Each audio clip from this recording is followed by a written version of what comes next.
마태복음 13장 33절.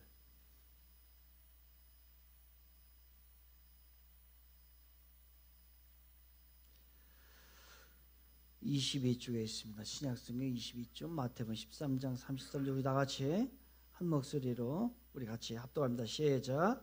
또 비유로 말씀하시되 천국은 마치 여자가 가루 소마 속에 갖다 넣어 전부 부풀게 한 누룩과 같으니라. 아멘.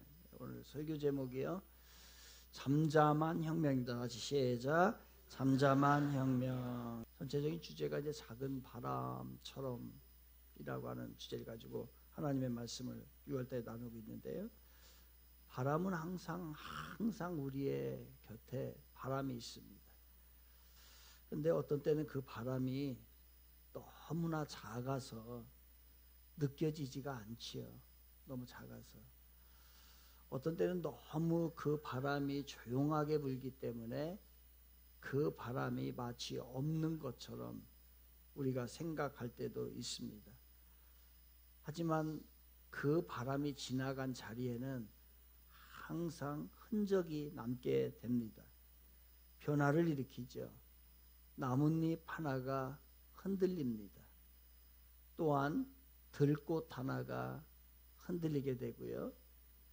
지친 사람의 뺨에 작은 바람이 스치게 되면 살며시 우리가 위로와 힘을 얻게 되고 그렇습니다. 이 작은 바람은 소리를 내지 않습니다.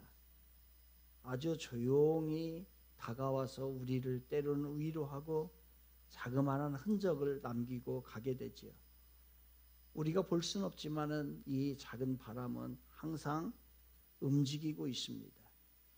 큰 태풍은요, 모든 걸 쓰러뜨려 버립니다. 모든 걸 망가뜨려 버려요. 하지만 작은 바람은 모든 것을 살립니다. 말라가는 잎에 바람이 불면 생기가 돋게 되고요. 무거운 공기 가운데 있을 때 그 작은 바람이 길을 내게 되면 신선한 공기가 생기게 됩니다. 가슴 깊이 힘들어서 한숨을 한번 쉬게 되면 그 작은 바람으로 인하여서 우리는 새로운 용기와 힘을 얻기도 하지요. 바로 이런 겁니다. 하나님이 자주 사용하시는 그 방법이 바로 뭐냐면 작은 바람과 같은 겁니다. 작은 바람처럼 하나님은 우리 곁에 오시지요.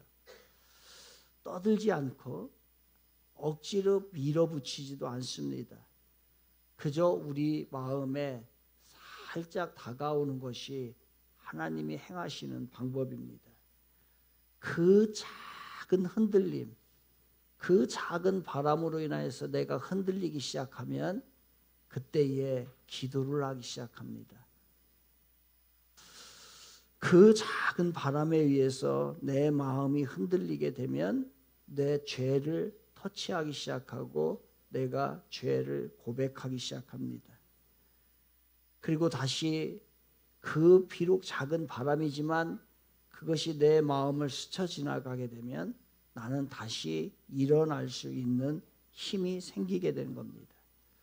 그러니 이 작은 바람은 아주 조용하고 작지만 강한 영향력을 주는 것이 작은 바람입니다.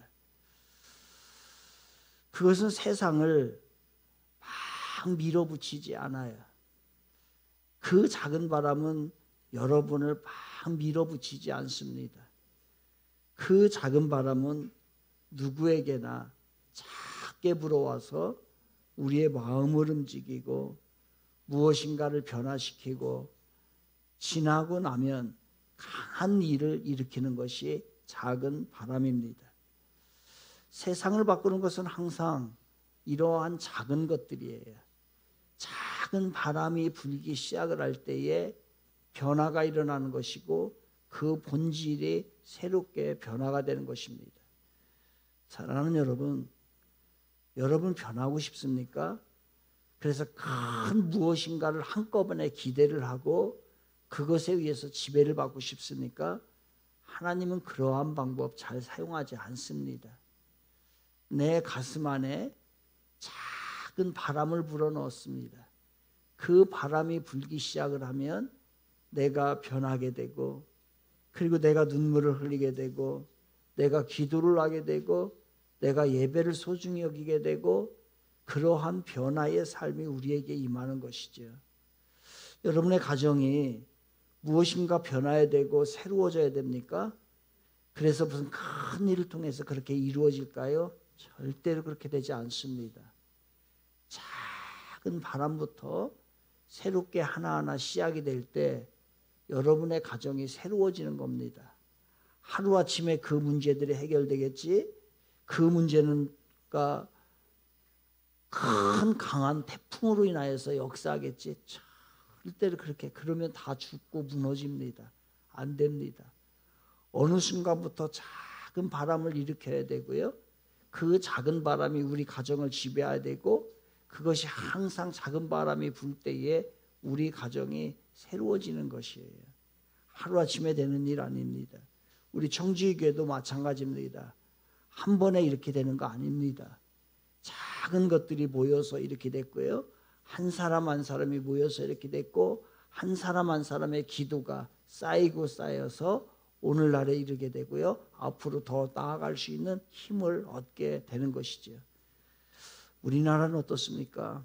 여러분, 큰 혁명을 일으켜가지고서 이 나라를 바꾸고 싶습니까? 그렇게 하면 나라는 망합니다. 그렇게 해서 세워지는 것이 없어요. 잠잠한 혁명이 이루어져야 됩니다. 우리 한 사람 한 사람이 변하고, 한 사람 한 사람의 정신 상태가 새로워지고, 한 사람 한 사람이 깨어날 때에 이 나라가 바른 모습으로 세워지는 것이지, 어느 한순간에 칼과 어느 한순간에 폭동과 어느 한순간에 큰 기적의 사건으로 이루어지면 반은 죽습니다. 하나님의 방식은 그런 것입니다.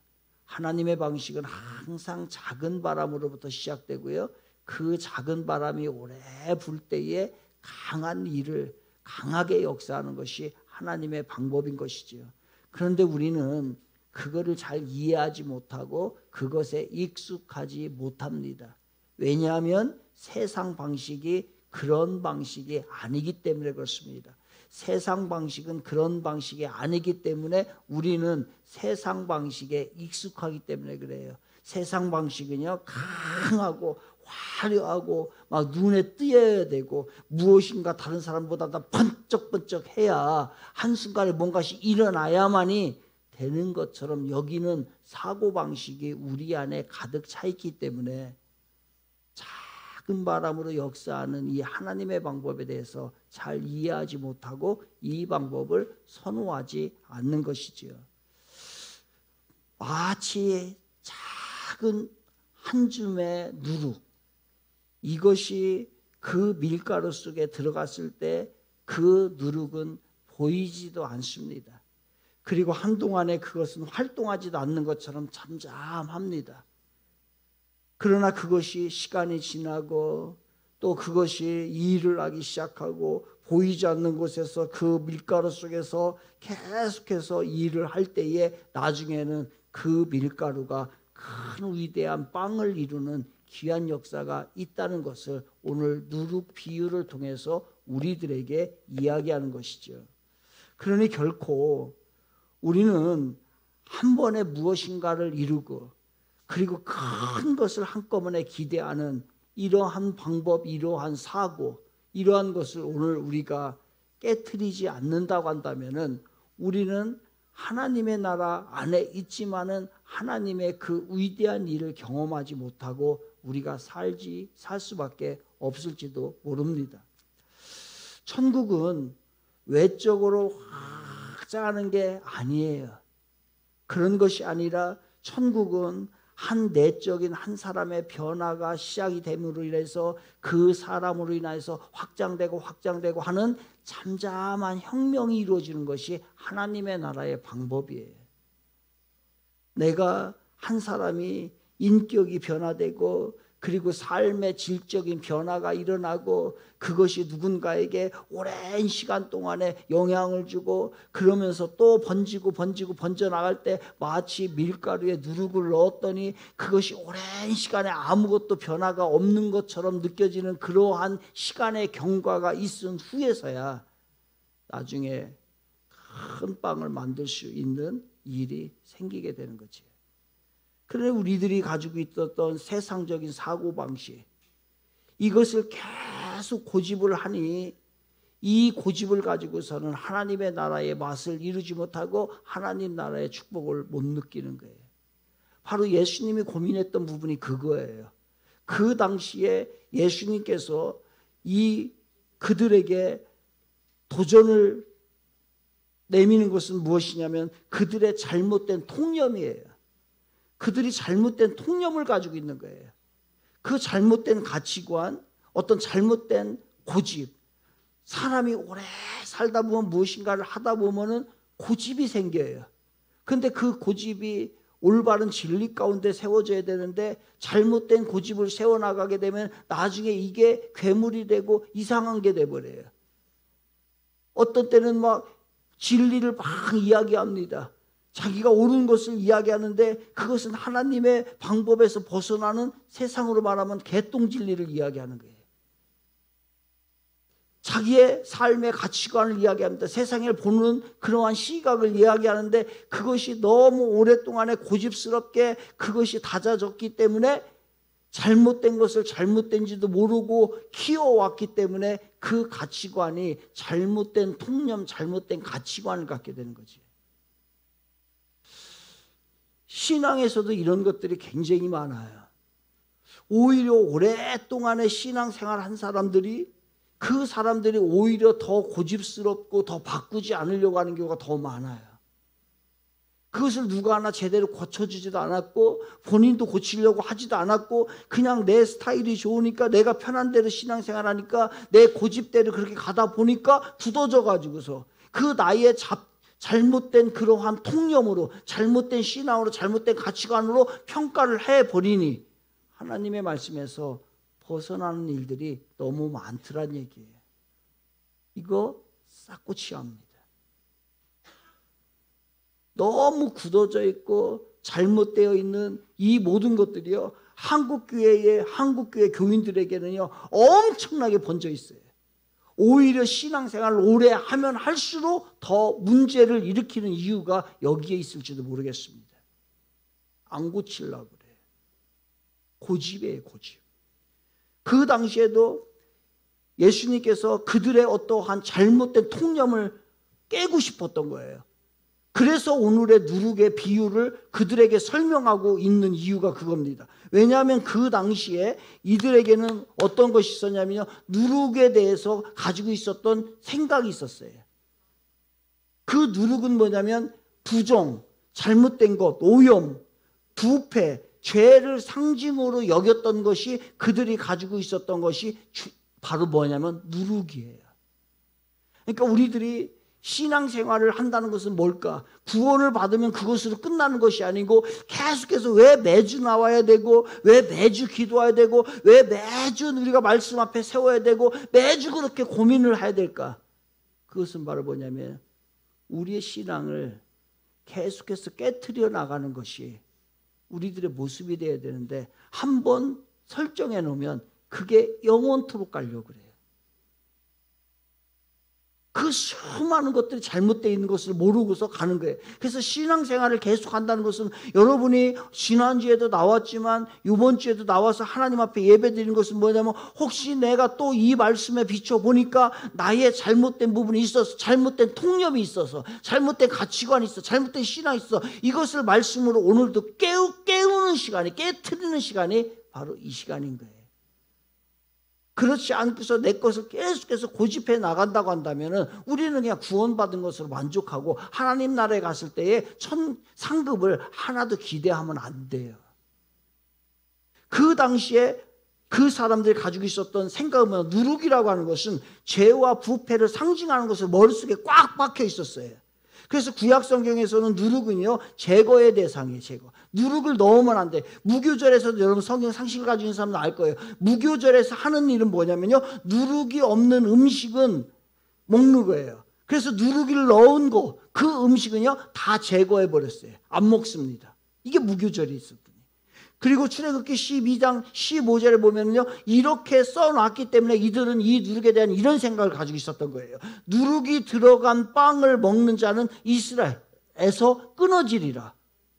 그러니까 이 누룩에 대한 이 사람들은 한편으로만 생각하고 있었던 거죠. 바로 누룩이라고 하는 것은 부정적인 거구나, 누룩이라는 것은 오염을 시키는 거구나, 누룩이라고 하는 것은 잘못된 것이구나 라고 해서 피하여야 할 것, 제거하여야 할 것의 주 대상이 뭐였냐면 누룩으로 생각을 했던 거예요. 그런데 예수님께서는 그 누룩을 들어서 그들의 잘못된 통념을, 그들의 잘못된 상식을 깨기 위하여서 이 누룩을 오늘 말씀하고 있는 거예요. 누룩을 하나님 나라에 비유하고 있는 겁니다. 천국은 마치 여자가 가루 서말 속에 갖다 넣은 전부 부풀게 하는 누룩과 천국을 이야기하는데, 하나님의 나라를 이야기하는데, 그동안에 자기들이 부정적이고 오염적이고 제거할 대상으로 여겼던 그 누룩을 하나님 나라를 세우는 데에 사용하니까 이들에게는 그것이 안 맞았던 거죠. 안 맞았던 거예요. 또 오늘 본문을 여러분 한 절밖에 안 되지만 읽어보면 이렇게 나와요. 여자가 가루 서말 속에 갖다 넣어. 그러니까 여자가 그것을 갖다 넣었어요. 일부러 여기 본문에서 갖다 놓은 대상을 여자를 설정을 해놓은 거예요. 그 당시에 그러면 여자는 뭐예요? 여자는요 철저히 배제된 존재의 상징을 이야기할 때에 여자를 쓰는 겁니다. 그러니까 사회적으로나 종교적으로나 권리를 인정받지 못했던 존재가 바로 여자예요. 그러니 종교적으로 인정을 받지 못했던 그 여자가 등장을 하면서 하나님 나라를 이야기하는데, 그 여자가 바로 누룩을 집어넣었다라고서 이야기하고 있습니다. 남성 중심의 종교의식과 그 사회 구조에서 여자가 등장하며 여자가 그 누룩을 넣었다고 하는 것은 그들의 상식으로는, 그들이 생각하고 있는 그 통념으로는, 그 가치관으로는 안 맞는 거예요. 그래서 하나님께서는 일부러 그렇게 들어서 이야기하는 겁니다. 바로 그런 거예요. 이러한 요소를 결합을 통해서 우리 주님이 이 누룩의 비유를 통해서 하고 싶은 것은 무엇입니까? 기존에 알고 있던, 여러분이 기존에 가지고 있었던 그 잘못된 통념들, 상식들, 가치관을 깨지 않고서는 하나님 나라에 들어가기도 어렵거니와 하나님 나라를 이룰 수 없다는 것을 우리에게 이야기해 줍니다. 누룩은 아주 작아 보입니다. 그렇지만 시간이 지나면 반드시, 어떠한 시간이 지나면 반드시 전체 반죽의 변화를 가져오는 것이 누룩이에요. 그런데 처음에 조그만한 것이라, 또 시간이 걸리는 것이라 이 누룩을 우습게 생각하고 부정적으로 생각하고 오염된 것으로 생각했던 것이 그들의 생각이었던 겁니다. 이 누룩을 통해서 하나님이 보여주고 싶은 게 있는 거예요. 그건 뭐냐면 누룩은 완전히 밀가루를 다른 성분으로 변화를 시키는 겁니다. 사랑하는 여러분, 신앙은 제가 이렇게 얘기를 했습니다. 신앙은 조금 변하는 거 아니에요. 어느 날 교회 와가지고서 말씀을 들었더니 오늘 남편한테 대하는 거, 아내한테 대하는 거, 사람이 조금 도덕적으로 변했더라. 그래서 이 사람 예수 믿는 거다. 아닙니다. 조금 무엇인가 변하는 건 예수 믿는 거야. 그거는요, 저기 어디 훈련소에 가서 훈련을 받으면 변할 수 있습니다. 신앙은 그렇게 변하는 게 아니고 완전 질이 바뀌어지는 겁니다. 그래서 거듭난다는 거예요. 거듭나지 않고서는 우리는 종교 생활을 하는 것이지 예수를 믿는 게 아니란 말이에요. 그러니 이 누룩을 통해서 하고 싶은 것은 뭐예요? 그 자그마한 것이 밀가루 속에 들어가지만 밀가루 이 성분이 완전히 다른 성분으로 바뀌어서 빵으로 완전히 바뀌어서 새롭게 만들어지는 이야기를 하고 싶었던 것이 바로 이 이야기예요. 누룩을 통해서 누룩을 넣었더니 이게 부풀어 가지고서 많이 커졌더라. 그래서 우리들도 이 누룩을 통해서 신앙생활을 하게 되면은 많은 축복을 받게 되고 더 커지고 많은 것을 얻게 된다. 이런 얘기 하려고 하는 게 아니에요. 이거는 완전히 다른 성분으로 바뀌는 것을 이야기하는 거예요. 그래서 예수님이 바로 무엇이었냐면 누룩이었어요. 바로 예수님께서 이 세상에 오셔서 그 보잘것없는 그러한 그 일부의 지역에서 생활을 하셨고 그 사역을 하셨지만은 그 죽음이 보잘것없는 죽음이었지만은 그게 인류를 변화시켰고 죄인을 의인으로 만들었고 오늘까지 나의 인생을 지옥 갈 수밖에 없는 인생을 천국으로 보내는 위대한 일을 하신 것이 예수님이십니다. 이게 바로 예수님의 누룩과 같은 이 일을 하셨다는 것이에요. 바로 이 누룩을 통해서 우리들에게 보여주고 싶은 것은 그런 겁니다. 바로 그 본질이, 여러분의 본질이, 그 죄의 본질이 완전히 바뀌고 예수로 인하여서 새로워지는 거, 조금 좋아졌더라. 아니에요. 그거는요, 다른 데 가도 가능합니다. 다른 데 어디 가서 며칠간의 훈련 받으면 가능해요. 좋은 책 한 권 읽으면요, 내 마음이 좀 바뀝니다. 그거 변화시키려고 예수 믿는 게 아니란 말이에요.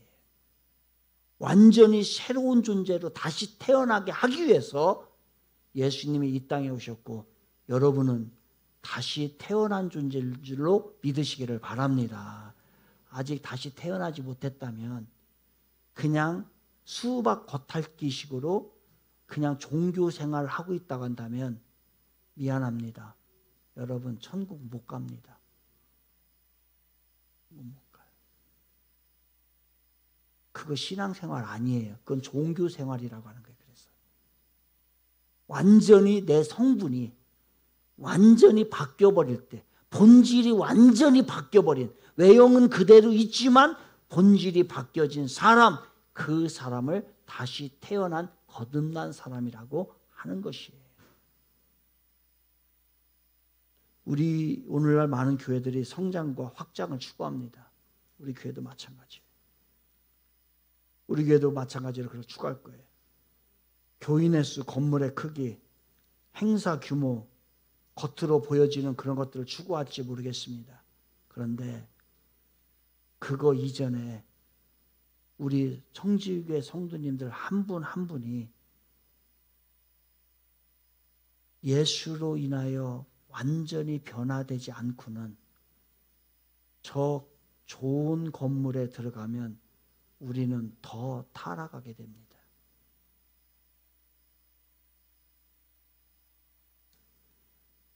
오히려 우리는 허세를 부릴 것이고요. 저는 더 타락하게 될 것이고 우리는 세상 것을 드러내려고 하는 모습이 우리 안에 있을 거예요. 그러면 저것은 축복이 저주가 되는 것이죠. 아닙니다. 그래서 지금부터 5개월 남았어요. 우리가 들어가려면 5개월 남았는데 이 5개월 동안에 우리가 해야 할 게 있습니다. 여러분이 완전히 주님의 사람으로 새롭게 바뀌는 거예요. 바뀌지 않으면 저기 가서 세상과 똑같은 교회 하나 더 만드는 것이고 저 교회 때문에 지역에 더 문란을 일으키게 될 거예요. 그런 것이 아니라 진심으로 한 사람들이 변화돼서 우리가 그리스도의 모습을 드러내는 그것이 우선인 것이지요. 그래서 5개월 동안에 사랑하는 여러분, 제가 부탁을 드립니다. 그냥 같은 마음으로 살지 마세요. 지금부터는 5개월 후에는 우리가 들어가야 되는데 거기 들어갔을 때는 우리부터 변화되어서 거기에 가서 많은 영혼들을 살리는 귀한 일에 여러분이 쓰임받기를 원합니다. 저 건물을 짓는 것도 그래서 중요하지만 더 중요한 건 여러분의 건물을 짓는 거예요. 여러분이 변화되는 거예요. 제가 원하는 건 5개월 동안에 그런 겁니다. 누룩의 위대함은 그것이 작은 것이 큰 것을 이루었다, 이거 나타내려고 하는 거, 이거 잘못 해석한 거예요. 누룩의 위대함은 보잘것없는 것이 들어갔더니 완전히 새로운 것으로 변화시켰더라 라고 하는 것을 하나님이 우리에게 보여주고 싶은 것입니다. 그래서 예수님은 그 누룩이셨고 그 본보기를 우리들에게 보여주셨던 거예요. 그러니 지금부터는 우리가 작은 일에 충성하고 작은 일에 우리가 그 일을 감당을 하게 되면 그 작은 일이 큰 일이 되는 위대한 일을 이루게 될 거예요. 우리 한국 교회를 섬기는 연구소 빅3 중에 하나가 목회 컨설팅 연구소입니다. 그 목회 컨설팅 연구소가 20여 년 이상을 오면서 거기에 이사장들의 이력들이 5,000명에서 최소 10,000명이 되는 목사님들이 이사장을 합니다. 지난번에 이사장님은 어떤 분이냐면 인천에서 감리교회 중에서 제일 큰 교회의 목사님이 이사장이었어요. 그런데 그분의 임기가 끝났어요. 끝나고 난 후에 연구소에서 저한테 전화가 왔어요. 전화가 와가지고서 뭐라고 얘기를 하냐면 저보고 이사장직을 맡아달라는 거예요. 그래서 제가 이해가 제일 되지가 않았어요. 이사장 하면 그리고 거기에 관계되어 있는 한국교회가 소속이 되어 있는 교회들이 몇백 개가 소속이 되어 있습니다. 그래서 빅3예요. 연구소 중에서 빅3에 속하게 되는데, 그런데 그것을 저한테 맡아달라고 하는데 제가 이야기를 했습니다. 저의 사정을 잘 알으니까 저는 교회도 작고 다른 큰 교회처럼 얘기했을 때에 저를 아는 사람은 아무도 없습니다. 두 번째, 우리 교회는 건축 중입니다. 제가 그럴 여력이 없습니다. 세 번째, 저의 컨디션이 옛날 같지가 않습니다. 회복되려면 좀 시간이 필요합니다. 라고 얘기를 했어요. 그런데 그 모든 것을 다 안다는 거예요. 다 알면서도 저한테 제안이 왔는데, 제가 그 제안을 두 번째 받았을 때, 첫 번째는 그러한 사정을 이야기했고, 두 번째 제안을 받았을 때 제 마음속에 이런 마음이 들었어요. 목사들이 교인들에게 이거 하세요, 저거 하세요라고 합니다. 그러면 그때에 요구하는 게 뭐냐면 순종을 요구해요. 당연히 하나님의 일이니까 순종해야지 하는데, 여러분 가장 순종 안 하는 사람이 목사들입니다. 목사들은 뭐를 시키잖아요. 지방에서 뭐 시키면요 다 안 한다고 합니다. 그런데 저는 이게 안 맞다라고 생각을 해요. 자기도 안 하면서 다른 사람에게 순종하라고 하는 거는 이건 안 맞아요. 그래서 제가 더 이상 거기서 얘기하지 않고, 그러면 우리 장로님들과 제가 상의를 좀 하겠습니다. 그래서 장로님들과 식사를 하면서 상의를 했습니다. 이런 제안이 왔는데 어떻게 해야 합니까? 라고 했더니 염려가 되긴 합니다. 그냥 목사님의 상태가 지금 그러니까. 그렇지만 뭐 거기서 필요하다라고 하면 목사님이 결정을 해서 하셔도 됩니다라고 해서 제가 수락을 했습니다. 수락을 한 이유는 아까 말씀드린 그 모습 때문에 그래요. 그러면서 제가 그렇다고 한다면 무슨 일을 할까? 큰 교회처럼 제가 돈을 갖다가 뭐 큰 교회도 돈을 많이 내는 건 아니지만 뭐 거기에다가 이름을 낸다든지 뭐 그런 걸 할 수도 없는 거고, 그리고 내가 큰 영향력이 있어서 사람들 알지도 못하는 사람들인데 몇백 개 교회의 사람들이 저를 알지도 못하는데 그렇게 할 수도 없는 거고, 그리고 이름 대봐야 저를 아는 사람들도 별로 없고 뭐 일부 사람들만 알겠지요. 그런데 저한테 부탁을 했으니 무슨 분명한 하나님의 뜻이 있겠지라고 하면서 그냥 제가 순종하는 마음으로 받았습니다. 순종하는 마음으로 받고서 제가 이렇게 고민을 했어요. 이렇게 생각을 했어요. 그럼 내가 어떻게 해야 될까, 이 일을. 이게 한국교회의 수백 개의 교회를 살리는 일이고 영향을 주는 일인데 이거를 내가 어떻게 감당을 해야 될까라고 하는 고민을 했어요. 그때에 제가 이런 생각을 했습니다. 그래, 나는 한평생 목사로 살았는데 한 번도 평신도가 된 적이 없다. 내가 한번 평신도가 돼보자. 그래서 그 연구소를 교회라고 생각을 하고, 그리고 그 소장님을 거기에 연구소 거기를 담임 목사라고 생각을 하고, 그 수백 개의 교회들을 교인이라고 생각을 했을 때, 그러면 나는 중간에 내가 장로라고 생각을 한번 해보자. 내가 장로라고 생각했을 때 나는 교회를 어떻게 섬길까?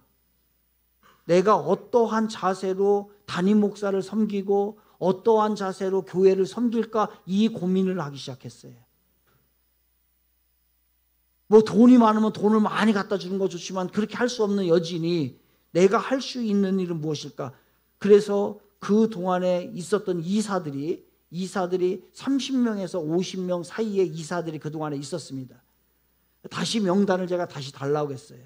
그래서 다이어트 시켜서 꼭 필요한 사람만 이사로 해서 달라고 했더니 저한테 명단이 왔는데 18명의 명단이 왔습니다. 이 18명의 명단이 어디냐면요, 저기 심지어는 포천에서부터 시작해가지고서 저기 제주도까지 18명이, 경상도, 전라도, 충청도 해가지고 18명이 이사들이 있어요. 근데 이 사람들은 내가 만난 적도 있지만은 안 만난 사람들이 대부분이에요. 그래서 제가 이 교회를 살리기 위해서 담임 목사의 마음을 흡족하게 하기 위해서 내가 무슨 일을 할까라고 해서 그 다음부터 그 이사들의 교회를 제가 다 방문했습니다. 다 방문해서 이사장이 온다고 하니까 자기네들이 점심을 사겠다고 하더라고요. 그래서 그렇게 하게 되면 내가 얻어먹으라고 온 꼴밖에 안 되니, 그렇잖아요. 장로가 누구 만나자고 해가지고 집사님 만나자고 해가지고서 만났는데 집사님이 돈 내봐요. 그 장로이 꼴이 안 되잖아. 그래서 식사비를 미리 냈어요. 모든 식사를 한 끼도 내가 대접받지 않았습니다. 다 대접을 하고, 그리고 선물을 하나 갖다 줘야 되는데 비싼 건 갖다 줄 수 없고, 또 대전에 전국에 있는 사람들이니까 대전에 유명한 성심당 빵집이 있으니 소보로, 그거 한 10,000 얼마 되는 거 소보로 하나 사가지고 다 줬더니 어느 선물보다도 더 좋아하는 거예요. 사랑하는 여러분, 이래봬도 제가 이사장입니다. 그래서 가서 만나서요, 다른 얘기 아무것도 안 했어요.